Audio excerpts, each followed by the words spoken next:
ദക്ഷിണേഷ്യൻ രാജ്യങ്ങളിൽ, സാർക്ക് രാജ്യങ്ങളിൽ ഒറ്റപ്പെടുന്നത് ഒരു യാഥാർത്ഥ്യമല്ലേ? ഇപ്പോൾ ഭൂട്ടാനാണ് നമ്മുടെ ഒരു സംസ്ഥാനം പോലെ നമ്മൾ പരിഗണിച്ച രാജ്യമാണ്. പക്ഷേ ചൈനയിൽ നിന്ന് അഗ്രഷൻ ഇല്ല എന്നുള്ള നിലപാട്, ചൈനയുമായി ചർച്ച നടത്തുന്നു, ചൈനയുമായി അഗ്രഷൻ ഇല്ല എന്ന നിലപാടാണ്. അത് ഇന്ത്യയുടെ നിലപാടിൽ നിന്ന് വ്യത്യസ്തമാണ്. മാത്രമല്ല, ഇന്ത്യയെ സംബന്ധിച്ചിടത്തോളം വളരെ പ്രധാനപ്പെട്ടതാണ് ഭൂട്ടാൻ, ചൈന, ഇന്ത്യ അതിർത്തികളിൽ ചൈനയുടെ അഗ്രഷൻ ഉണ്ട് എന്നുള്ളത്. അത് സ്ഥാപിക്കുന്നതിന് വേണ്ടി നമ്മൾ നമ്മുടേതായിട്ടുള്ള ശ്രമങ്ങൾ നടത്തിയിരുന്നു. ശ്രീലങ്ക ഒരുപക്ഷെ കൈപിടിച്ച് സഹായിച്ചിട്ടുള്ളത് ഇന്ത്യ ആണെങ്കിൽ ഇപ്പോഴും ഇന്ത്യയും ചൈനയും ഒരുപോലെയാണ് കാണുന്നത്. മ്യാൻമാർ പട്ടാള ഭരണത്തിന് ശേഷം നമ്മൾ നയതന്ത്ര ബന്ധം പൂർണ്ണമാക്കിയിട്ടില്ല. അതേസമയം ചൈന പൂർണ്ണ നയതന്ത്ര ബന്ധം തുടരുന്നു. പാകിസ്ഥാൻ ചൈനയുടെ ഓൾ വെതർ ഫ്രണ്ടായി തുടരുന്നു. ബംഗ്ലാദേശിലെ ഷെയ്ഖ് ഹസീന നമ്മളോടൊപ്പമാണെങ്കിലും ആ രാജ്യത്തെ നമുക്ക് എത്ര കണ്ട് കൂടെ പിടിച്ചു നിർത്താൻ സാധിച്ചു. അപ്പോൾ പാകിസ്ഥാൻ അടക്കം ഉള്ള എല്ലാ സാർക്ക് രാജ്യങ്ങളും ഇന്ത്യ വിരുദ്ധ ശക്തിയായി അല്ലെങ്കിൽ ചൈനയുടെ താവളമായി മാറുന്നുണ്ടോ?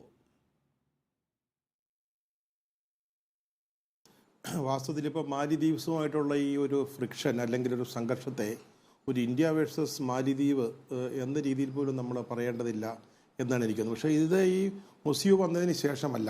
അദ്ദേഹത്തിൻ്റെ ഇന്ത്യ ഔട്ട് കാമ്പയിൻ തെരഞ്ഞെടുപ്പ് മുദ്രാവാക്യം അതായിരുന്നു. അതിനു മുമ്പ് തന്നെ മാലിദ്വീപിൽ വലിയ തോതിൽ ഇന്ത്യ വിരുദ്ധ പ്രചാരണം വളരെ ശക്തമായിരുന്നു. വളരെ തീവ്രമായ തോതിൽ അത് കൊടുമ്പിരി കൊണ്ട് തന്നെ പ്രവർത്തിച്ചു. നമുക്കറിയാം ഇന്ത്യയുമായിട്ടുള്ള ബന്ധം, പലതരത്തിലുള്ള ബന്ധം കൂടെ നമുക്ക് കേരളവുമായിട്ട് പോലും മാലിദ്വീപ്സിന് അവിടുത്തെ ആളുകളുടെ ചികിത്സയുമായി ബന്ധപ്പെട്ട് അതിൽ വലിയൊരു ശതമാനം ആളുകൾ ഇവിടെ ചികിത്സയ്ക്കും ആശുപത്രി ആവശ്യങ്ങൾക്കും ഒക്കെ ആയിട്ട് വരുന്ന ഇതുണ്ട്. അവരുടെ പ്രസിഡന്റ് തെരഞ്ഞെടുപ്പിൽ തിരുവനന്തപുരത്ത് ഒരു ബൂത്ത് തന്നെയുണ്ട്, ഒരു ഒരു ഒരു ഒരു പോളിംഗ് ബൂത്ത് തന്നെ കുറേ കാലമായിട്ട് കുറേ തെരഞ്ഞെടുപ്പുകളായിട്ട് പ്രവർത്തിക്കുന്നുണ്ട്. അങ്ങനെ ഒരു ഇന്ത്യയുടെ ഏറ്റവും അടുത്തൊരു സുഹൃത്ത് രാജ്യമായ മാലിദ്വീപിൽ പെട്ടെന്ന് ഇന്ത്യ വിരുദ്ധ വികാരം ശക്തിപ്പെട്ടു എന്നുള്ളത് സത്യമാണ്. ശ്രീനിവാസനോട് പറഞ്ഞതുപോലെ ഒരിക്കൽ അവിടെ ഒരു കൊട്ടാര വിപ്ലവം ഉണ്ടായപ്പോൾ എനിക്കൊന്ന് ഗയുമായിരുന്നു പ്രസിഡന്റ് എന്നാണ് എൻ്റെ അന്നത്തെ ഓർമ്മ. അന്ന് ഇന്ത്യൻ ആർമിയാണ് പെട്ടെന്ന്, ഇന്ത്യൻ നേവി പെട്ടെന്ന്, അന്ന് രാജീവ് ഗാന്ധിയാണ് പ്രധാനമന്ത്രി. നികേഷ്, ഞാൻ ഓർക്കുന്നു, ഞാൻ പാർലമെൻറ്റ് റിപ്പോർട്ട് ചെയ്യുമ്പോൾ ഒരു ദിവസം രാവിലെ 0 ഓവറിന് ശേഷം ആ പ്രസ്താവന നടത്തിയത് രാഹുൽ ഗാന്ധി. ഇതിൻ്റെ സ്വിഫ്റ്റ് ഓപ്പറേഷൻ ഇന്ത്യൻ നേവി അവിടെ ഉണ്ടായിരുന്ന സാഹചര്യങ്ങൾ മറികടന്നു എന്ന് പറഞ്ഞൊരു ഒരു ഒരു ഒരു പ്രസ്താവന രാജീവ് ഗാന്ധി നടത്തിയതൊക്കെ ഞാൻ ഓർക്കുന്നുണ്ട്. അങ്ങനെ വളരെ അടുപ്പത്തിലുണ്ടായിരുന്ന ഒരു ഒരു രാജ്യം, അത് കുറേ കാലമായിട്ട് ഒരു ഇന്ത്യ വിരുദ്ധ ചിന്താഗതി അവിടെ വളർന്നു വരുന്നുണ്ടായിരുന്നു. അതുതന്നെയാണ് അവിടെയുള്ള 70-75 പട്ടാളക്കാരെ പുറത്താക്കണം, സാഗർ പോലെയുള്ള ചില അന്താരാഷ്ട്ര സഹകരണ കരാറുകൾ റദ്ദാക്കണം മുതലായ കാര്യങ്ങളൊക്കെ അവിടെ വന്നത് വളരെ സ്വാഭാവികമാണ്. പക്ഷെ നമ്മളതിനെ ഒരു ഇന്ത്യ വേഴ്സസ് മാൽഡീവ്സ് എന്ന് പറഞ്ഞാൽ യാതൊരു അർത്ഥമില്ല.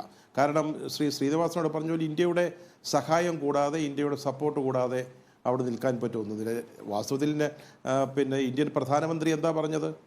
സാഹസികത ആഗ്രഹിക്കുന്ന ആളുകൾക്ക് പിന്നെ ലക്ഷദ്വീപിലേക്ക് കടന്നു വരാമെന്ന് പറഞ്ഞൊരു വാചകമാണ്, അല്ലെങ്കിൽ ഒരു ട്വീറ്റാണ്. അത് ഇന്ത്യയുടെ പ്രധാനമന്ത്രി ഇന്ത്യയുടെ പ്രദേശത്തെ പറ്റി പറയുന്നത് എങ്ങനെ മറ്റൊരു രാജ്യത്തിൻ്റെ പിന്നെ ബിസിനസ് നഷ്ടപ്പെടുത്തുന്നതിലൊക്കെ അതിനൊരു കാരണമാകുമെന്ന് നമുക്ക് മനസ്സിലാകുന്നില്ല. നമ്മളിപ്പോൾ ഇവരെ ഈ മന്ത്രിമാരെ സസ്പെൻഡ് ചെയ്തു എന്ന് പറഞ്ഞു, സസ്പെൻഡ് ചെയ്തിട്ടേ ഉള്ളൂ. അവരാരും എന്തെങ്കിലും മാപ്പ് പറയുകയോ ഖേദം പ്രകടിപ്പിക്കുകയോ ആയിട്ട് ഇതുവരെയുള്ള റിപ്പോർട്ടുകളൊന്നുമില്ല. അവരെ സസ്പെൻഡ് ചെയ്യുക മാത്രമാണ് ഇപ്പോൾ ചെയ്തിട്ടുള്ളത്. പക്ഷേ നമ്മൾ നേരത്തെ പറഞ്ഞൊരു വലിയ കൊമേഴ്ഷ്യൽ ഇമ്പാക്റ്റ് ഇതിലുണ്ടാകുന്നു.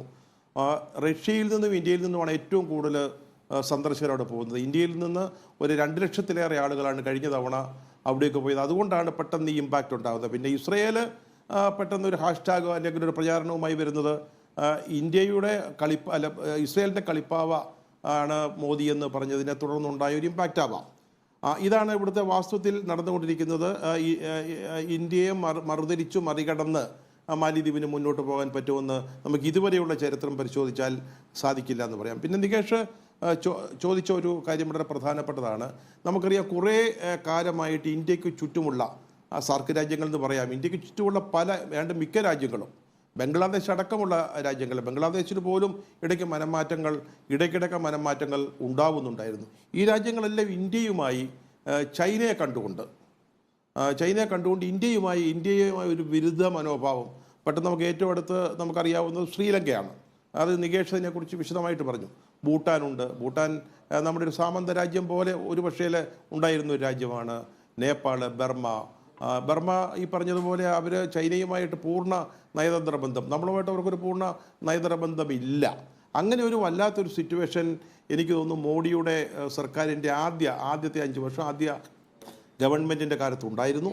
പിന്നീടത് അന്തരീക്ഷം മാറി വരികയായിരുന്നു. പക്ഷേ ഇവിടെ മാലിദ്വീപ്സിൻ്റെ കാര്യത്തിൽ കുറേ കാലമായിട്ട് ബന്ധം വഷളായി വരുന്നതാണ് കാണുന്നത്. ഇപ്പോഴത്തെ പുതിയ പ്രസിഡന്റ്, അദ്ദേഹത്തെ അനുകൂലിക്കുന്ന പാർട്ടി, അവർ വീണ്ടും അധികാരത്തിൽ വന്നത്, അങ്ങനെ ഒരു സിറ്റുവേഷനുണ്ട്. പക്ഷേ അത് നമ്മുടെ നിയന്ത്രണം, അതായത് ഈ പ്രശ്നത്തിൻ്റെ ചരട് ഒരു സംശയവും വേണ്ട ഇന്ത്യയുടെ കൈകളിൽ തന്നെ ഇരിക്കും. ഇന്ത്യയെ മറികടന്ന് ചൈനയുമായി ചേർന്നുകൊണ്ട് എന്തെങ്കിലും ചെയ്യാൻ പറ്റും. ശ്രീലങ്കയ്ക്ക് പറ്റാത്തത് മാലദ്വീപ്സിന് പറ്റുമെന്ന് എനിക്ക് തോന്നുന്നു.